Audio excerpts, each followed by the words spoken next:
Shalom, salam sejahtera buat kita semua. Perkenalkan, nama saya Christopher Roni Tambunan, NIM 210104012. Di video kali ini, untuk memenuhi UTS mata kuliah Manajemen Pendidikan dan Pelatihan, yang dimana dosen pengampunya adalah Ibu Marina Letaran Nangaba. Silakan menonton. Terima kasih. Soal pertama yaitu menjelaskan bagaimana implementasi fungsi manajemen dalam kegiatan pendidikan dan pelatihan, mulai tahap perencanaan hingga evaluasi, dan berikan contoh dalam penjelasan Anda. Fungsi manajemen dalam pendidikan dan pelatihan. Fungsi manajemen dalam pendidikan dan pelatihan meliputi perencanaan, pengorganisasian, dan evaluasi. Yang pertama yaitu perencanaan. Menentukan tujuan, menetapkan tujuan yang jelas dan terukur untuk program pendidikan dan pelatihan. Contohnya, meningkatkan pengetahuan peserta tentang suatu topik tertentu atau meningkatkan keterampilan mereka menyelesaikan tugas tertentu. Yang kedua yaitu menganalisis kebutuhan, di mana kita mengidentifikasi kebutuhan peserta dan sumber daya yang tersedia. Contohnya yaitu menganalisis hasil tes dan survei yang telah dilakukan untuk mengetahui kebutuhan peserta serta menganalisis anggaran dan staf yang tersedia. Selanjutnya yaitu mengembangkan program, yang dimana merancang program yang sesuai dengan tujuan, kebutuhan, dan sumber daya yang tersedia. Contohnya, memilih materi pembelajaran yang sesuai dengan metode pembelajaran yang tepat dan membuat jadwal program. Yang kedua yaitu pengorganisasian, yang dimana menentukan struktur organisasi, menetapkan struktur organisasi program. Contohnya, menentukan peran dan tanggung jawab staf serta membentuk tim kerja. Selanjutnya itu menyediakan sumber daya. Menyediakan sumber daya untuk yang diperlukan untuk program seperti materi pembelajaran, peralatan, dan staf atau anggota-anggota. Contohnya, menyiapkan buku teks atau alat peraga dan instruktur yang baik. Selanjutnya itu mengelola logistik atau tempat. Mengelola logistik program seperti tempat pelaksanaan, konsumsi, dan akomodasi. Contohnya, memesan ruangan atau gedung yang akan digunakan pada saat pendidikan dan pelatihan. Yang kedua yaitu menyediakan makanan dan minuman. Yang selanjutnya itu mengatur penginapan jika penginapan itu dibutuhkan atau pendidikan dan pelatihan dilakukan lebih dari beberapa hari. Yang ketiga yaitu melakukan evaluasi, yang dimana yang pertama yaitu mengumpulkan data. Mengumpulkan data tentang efektivitas program seperti hasil tes, umpan balik peserta, dan observasi. Contohnya, mengadakan tes akhir program, meminta peserta mengisi formulir yang disediakan untuk umpan balik yang akan didapat oleh panitia, dan mengamati kinerja peserta selama program sedang berjalan. Selanjutnya yaitu menganalisis data. Menganalisis data yang dikumpulkan untuk mengetahui apakah program telah mencapai tujuannya. Contohnya yaitu menghitung rata-rata nilai tes dan menganalisis isi umpan balik dan membuat kesimpulan tentang efektivitas program. Yang selanjutnya yaitu membuat rekomendasi. Membuat rekomendasi ini untuk program di masa depan atau berdasarkan hasil evaluasi. Contohnya yaitu merevisi materi pembelajaran, mengubah metode pembelajaran, dan meningkatkan kualitas anggota. Nah, selanjutnya itu contoh penerapan fungsi manajemen dan pendidikan dan pelatihan. Yang pertama yaitu adalah perencanaan, di mana tujuannya untuk meningkatkan keterampilan karyawan dalam menggunakan software baru. Itu untuk melakukan pendidikan dan pelatihannya. Yang kedua yaitu menganalisis kebutuhan. Yang dilakukan tes dan survei untuk mengetahui tingkat pengetahuan dan keterampilan karyawan dalam menggunakan software baru. Nah, selanjutnya yaitu mengembangkan program.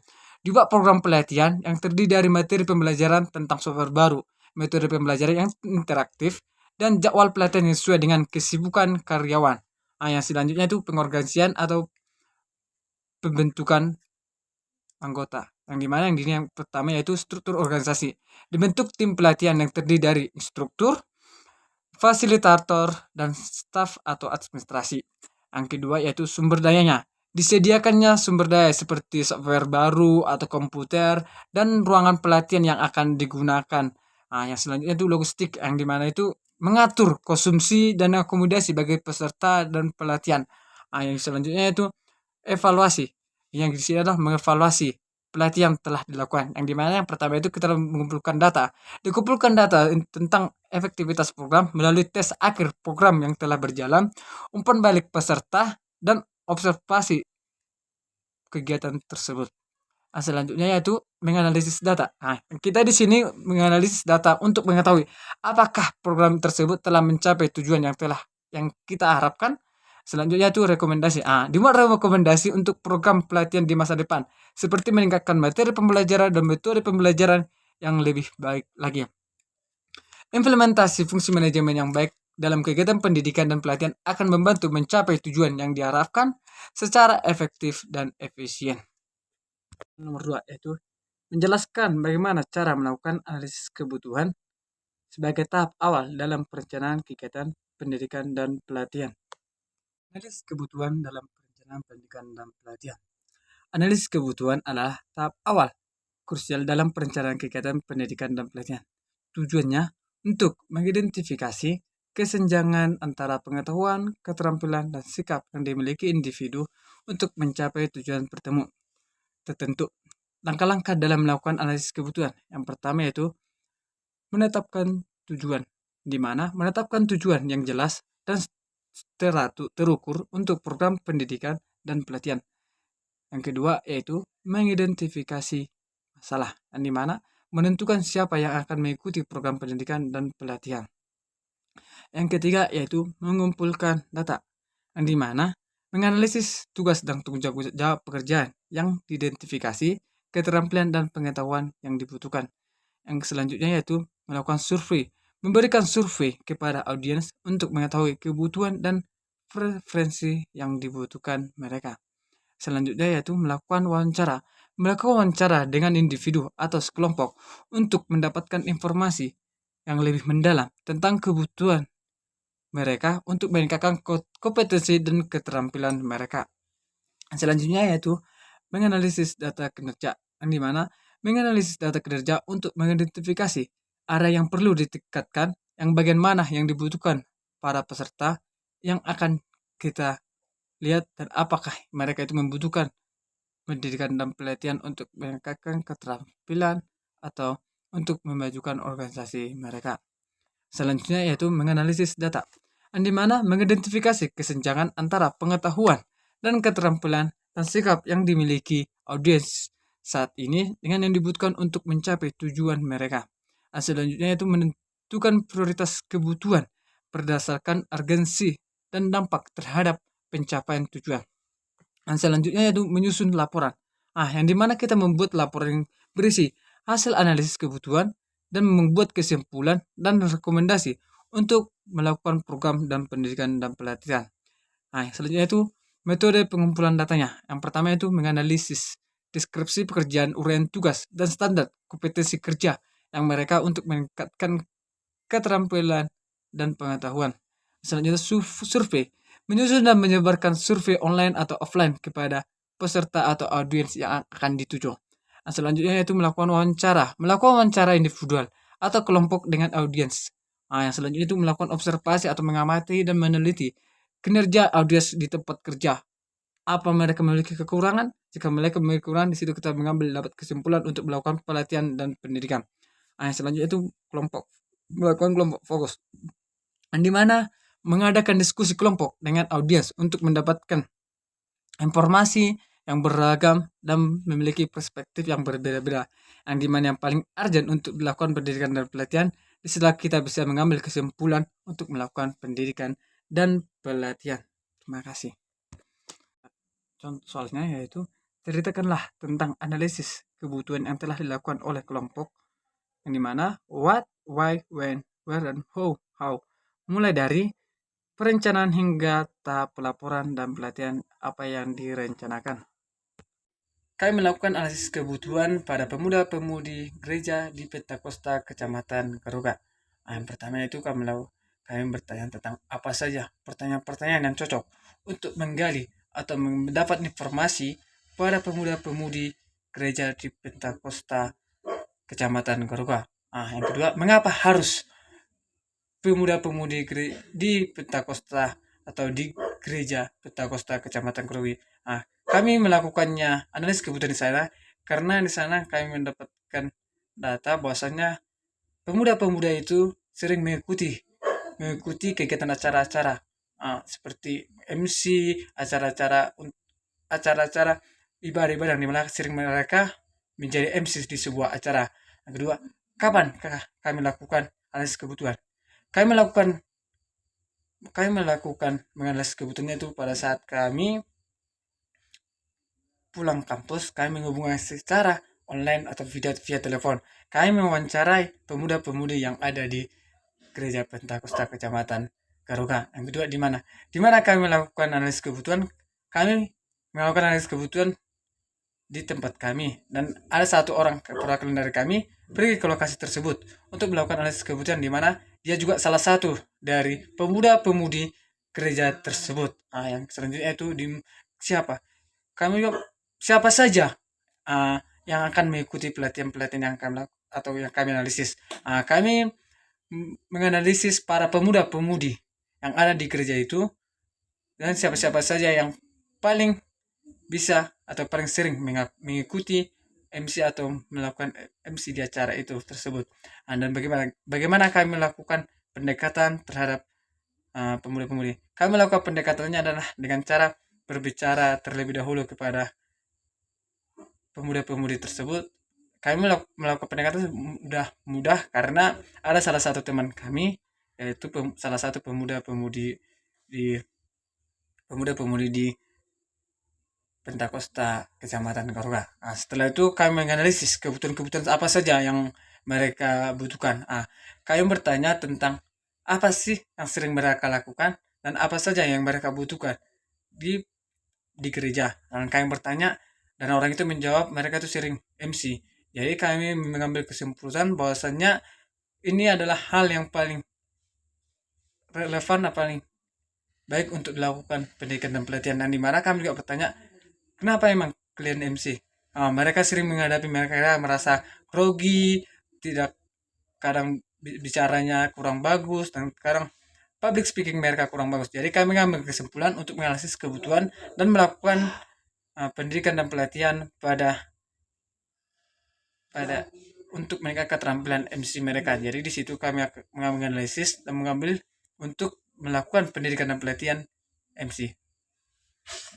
Nomor 4 yaitu menjelaskan secara singkat isi dokumen proposal yang telah kami kerjakan dan kegiatan diklat yang telah disusun. Kami adalah pelaksana kegiatan pelatihan kepada perkumpulan pemuda-pemudi di Gereja Pentakosta wilayah Kecamatan Garuga, di mana kami itu melakukan diklat sebagai MC atau L. Yang pertama yaitu, secara umum disebutkan bahwa gereja adalah suatu lembaga atau institusi yang mengantar keselamatan kepada umat manusia. Sesuai dengan tuntunan zaman yang terus berkembang, telah memaksa kemampuan seseorang untuk mendapat berbicara di depan banyak atau di depan layangan orang. Oleh sebab itu, pujian dan penyembahan perlu mendapat perhatian serius dari gereja. Harapan yang timbul untuk melihat para jemaat dan pemuda dapat menjadi worship leader atau MC telah mendapatkan peran public speaking yang memang merupakan salah satu materi dalam pembelajaran. Bahasa Inggris menjadi suatu yang diperlukan. Public speaking terdiri dari dapat diartikan sebagai kemampuan berbicara di depan publik. Tujuan kegiatan ini yaitu dengan pelatihan ini dapat ditujukan kepada sekelompok MC Gereja Pentakosta wilayah Garuga, gunanya untuk semakin memahami tentang fungsi dan peranan dari seseorang pemimpin pujian dalam suatu ibadah gereja, sehingga para peserta tidak menyepelekan tugas sebagai seorang pemimpin pujian dan berani untuk mencoba praktik di hadapan para peserta lain untuk menerapkan pengetahuannya tentang teknik public speaking, serta semakin mengembangkan dan memahami pengaturan volume, intonasi, jeda, artikulasi, dan tempo pada saat berbicara, terutama pada saat diiringi oleh musik. Manfaat kegiatan diklat. Yang pertama, untuk membantu meningkatkan keterampilan kegiatan diklat. Yang pertama itu untuk membantu meningkatkan keterampilan kelompok MC dalam memimpin ibadah gereja dengan memahami pengaturan volume, intonasi, tempo pada saat melakukan ibadah. Yang kedua, membantu meningkatkan teknik public speaking kelompok MC dalam kegiatan ibadah di Gereja Pentakosta dan di wilayah Garuga. Adapun hasil yang diperoleh, peserta dapat memahami pelatihan dilakukan, yaitu mengerti bagaimana cara menjadi MC yang baik dan dapat memahami teknik public speaking dalam kegiatan ibadah dan kegiatan gereja di Pentakosta yang ada di wilayah Garuga. Yang selanjutnya yaitu teknik. Sebagai MC worship leader untuk kebaktian akan memimpin seluruh rangkaian acara ibadah dari awal sampai akhir. Seorang pemimpin ibadah yang ditunjuk pelayanan harus mampu dalam hal apa saja yang harus dilakukan dan memperhatikan masalah teknis. Adapun rancangan pelaksanaan kegiatan yang pertama itu dengan tema pelatihan public speaking bagi Master of Ceremony pada Jemaat Pentakosta wilayah Kecamatan Garuga. Adapun rencana yang kami lakukan yaitu hari tanggal 12 sampai 13 Juli 2024 jam 8 sampai dengan selesai. Tempatnya di Gereja Garuga. Sebenarnya belum kami tentukan, tapi kami perkirakan akan nanti di Gereja Pentakosta Garuga. Adapun pesertanya yaitu kelompok pemuda-pemudi Jemaat Pentakosta Garuga. Adapun narasumbernya yaitu Hosea Pasari Bastia. Adapun persyaratan untuk mendaftar yaitu peserta sudah mendaftar melalui pendataan secara langsung dan para peserta pelatih harus membayar biaya yang telah disediakan. Kedua yaitu seluruh peserta yang sudah terdaftar wajib mempersiapkan diri dan waktu untuk melakukan pelatihan. Adapun pembiayaannya yaitu kegiatan public speaking atau Master of Ceremony pada Jemaat Pentakosta wilayah Kecamatan Garuga diadakan dengan membayar uang pendaftaran sebesar 100.000 perwakilan tiap gereja dan peserta wajib mempersiapkan diri dan segala hal yang perlu. Adapun rancangan dana yang kami butuhkan yaitu sebesar 1.650.000.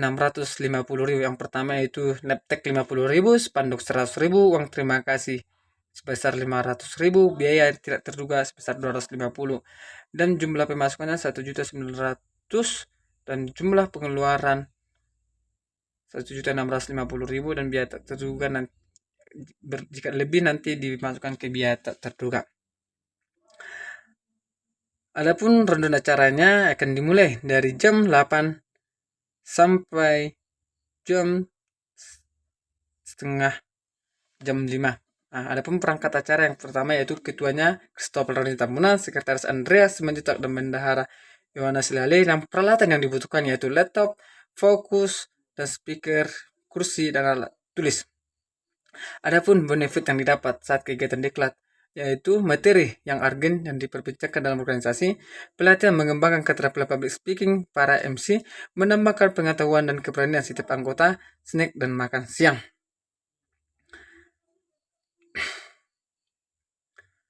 Adapun di lembaran pengesahan ini ditandatangani oleh Ketua Panitia, Sekretaris Panitia, Bendahara.